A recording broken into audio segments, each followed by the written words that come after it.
Happy Tuesday, friends. Good to have you with me at another Mike Talk. Thank you guys for joining me and being a part of the ministry that is Song and Sword Church. Song and Sword Church is live and it's online. Go to songandsword.com, check that all out. I want to focus on some prayer stuff today because I know for sure that prayer is what moves the church and moves the people of God. So 3 opportunities for prayer for us, even this day.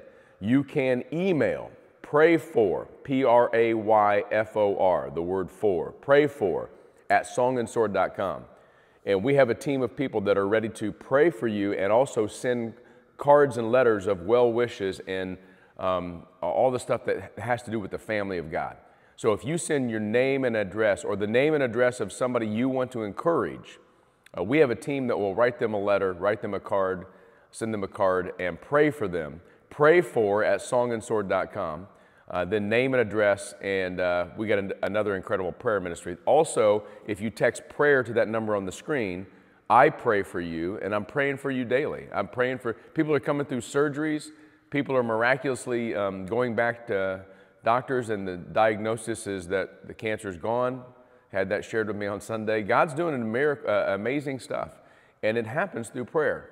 Text prayer to that number on the screen, and also pray with us every day at 1:49. I want you to lean in with us, especially to ask God. We're not ready to move next Sunday, but we know that God wants to give us a place. We got this really, really sweet fellowship happening on Sunday at the Chateau at 9 and 10:30.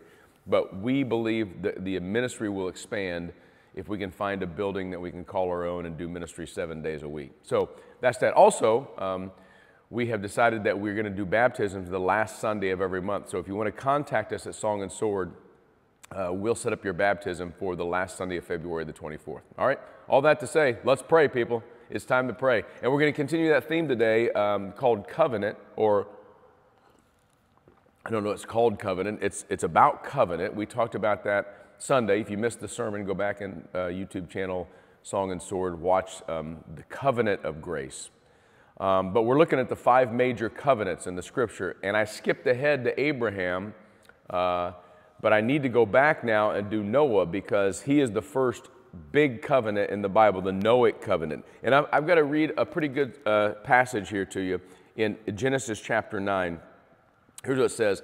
Then God said to Noah and his sons with him, behold, I establish my covenant with you and your offspring after you, and with every living creature that is with you, the birds, the livestock, and every beast on earth with you, as many as came out of the ark, for it is for every beast of the earth.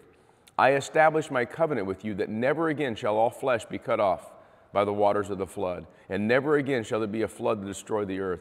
And God said, this is the sign of the covenant that I make between me and you and every living creature that is with you for all future generations.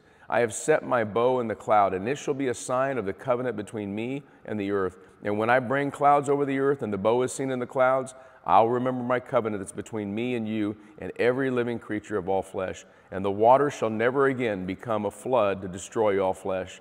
When the bow is in the clouds, I will see it and remember the everlasting covenant between God and every living creature and all flesh that is on the earth. And here's how it ends it. God said to Noah, this is the sign of the covenant that I have established between me and all flesh that's on the earth. A sign of a covenant. Actually, all the covenants come with a sign, something outward symbolic that reminds God of the covenant he's made with us. Now, for Abraham, we didn't say it, but it's the sign of circumcision. It's a very, very specific sign. It says, this is, you guys are set apart. For Noah, it's the rainbow in the sky. Every time we see a rainbow, every time you walk outside and start taking pictures, sometimes you see the bow that's the whole thing, sometimes you see a little part of it in the sky, but every time you see that coloration of water, it's a reminder that God's not going to destroy us, that God's going to save us. See, God really could have just said, okay, I'm just going to flood the whole world. I'm not keeping Noah, his sons, none of them. I'm just done with humanity. But the sign in the sky of this covenant with Noah, the Noahic covenant, is that I am going to save mankind. I'm going to spare them. I'm going to have mercy on them. I'm not going to destroy them with a flood. In the final day, there's going to be judgment. But what God has been doing since the time of Noah till this day is caring for all of creation and saying, I am not going to destroy it, I'm going to save it. What that means is today is that all your friends and your family members, co-workers, acquaintances, fellow students that don't know God are in the process of being saved by God. God wants to save them. He wants them to know who He is. He can take them out if He wants to. See, people ask me all the time, why isn't God returning all this turmoil, all this ugliness in the world? Because He wants 1, 2, 1 million, 1 billion more people to be saved. He's not about destruction. And this sign in the sky that we see from time to time after rain or on a cloudy day when the sun's shining just right is a promise from God, a covenant. He promises that He's not going to destroy the earth by flood again. In other words, He's leaning towards salvation. He's leaning towards bringing us through the flood like He did Noah and his boys and their wives. So that's the thought for the day. Happy Tuesday, kids. A covenant of a rainbow that says, I'm going to save you. I'm going to work to save you. Of course, that's fulfilled in the person of Jesus Christ. Hope you guys have a great Tuesday. We'll talk to you tomorrow. Peace.